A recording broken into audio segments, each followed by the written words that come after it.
Saya Anas Urwanto dari IDLC. Hari ini saya akan membahas satu pertanyaan penting ya, tentang Pak, kalau seorang leader di masa sekarang, kemampuan apa yang sangat-sangat penting mereka harus miliki? Sangat-sangat penting, Pak. Di antara mungkin problem solving, itu umum Pak ya, planning dan lain sebagainya. Apa kira-kira? Saya bisa jawab. Kemampuan yang penting dari seorang leader, mungkin bukan saat ini ya, dari sejak dulu saya sering gembar-gemborkan, sering mengatakan bahwa seorang leader harus menguasai ilmu perilaku. Ya, bahkan saya juga dalam proses beberapa program LDP, Leadership Development Program di beberapa perusahaan, saya dikuatkan tentang what is a behavior, apa itu perilaku, apa itu kepribadian.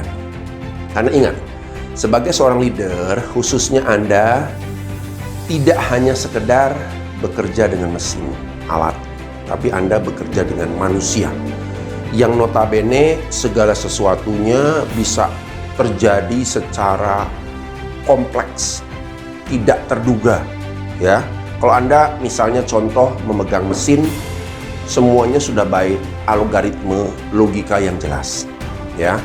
Entah itu derajat Celcius, entah itu parameter kecepatan dan lain sebagainya. Tapi begitu Anda menghadapi manusia, Anda mulai bingung karena manusia bukan seperti itu konsepnya ya.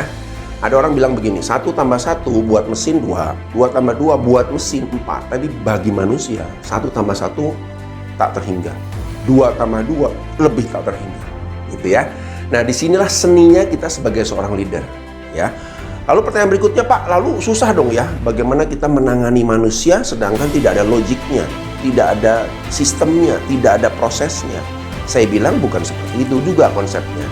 Bahwa ketika kita melakukan suatu pendekatan pada manusia, sebenarnya ada beberapa yang menjadi pola. Karena sebenarnya Anda menghadapi perilaku bawahan itu sebenarnya pola, kebiasaan yang mereka bawa bertahun-tahun. Nah ini kuncinya. Jadi untuk bisa belajar mengenai seseorang, Anda harus belajar juga tentang habit, kebiasaan. Apa itu kebiasaan? Kebiasaan itu kan sesuatu yang berulang. Ya, manusia ini makhluk habit, bukan makhluk yang spontanitas, enggak. Dia makhluk yang kadang-kadang untuk beradaptasi terhadap sesuatu itu butuh proses, lambat gitu ya kalau Anda tahu ya. Nah, ketika seseorang melakukan satu kebiasaan tertentu, sebenarnya itu adalah serangkaian panjang dari pemikiran, perasaan, dan tindakan. Ya, pemikirannya kenapa? Contoh misalnya, kenapa ada orang yang kalau bekerja tuh pengen cepet, ya? Mungkin dalam pikirannya, ya, entah itu pengalaman masa lalu, entah apa yang dia pikirkan bahwa kalau saya mengerjakan lambat, saya akan mendapat hukuman. Sehingga dia membangun suatu kebiasaan cepat, gitu ya. Kalau ada orang yang misalnya punya habit kalau bekerja itu satu-satu, gitu ya. Mereka berpikir bahwa dalam bekerja mereka harus detil, harus kritis, sehingga mereka harus mengembangkan kemampuan one by one sampai tuntas. Dan semua itu pasti ada latar belakangnya.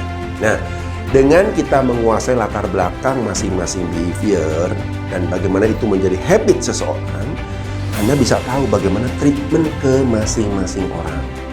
Ya, makanya ketika Anda menjadi seorang leader, lalu ditanya, gaya apa Pak yang cocok untuk menangani bawahan saya bilang gaya yang Anda harus lakukan adalah sejumlah banyaknya bawahan Anda.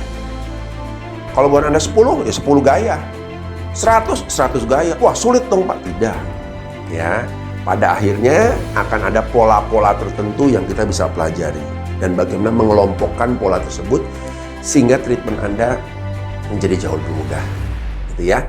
Jadi ilmu perilaku adalah ilmu di mana kita benar-benar memahami bagaimana manusia berpikir, bagaimana emosi, bagaimana mereka bertindak, sehingga kita tahu cara. Saran dari saya, terima kasih.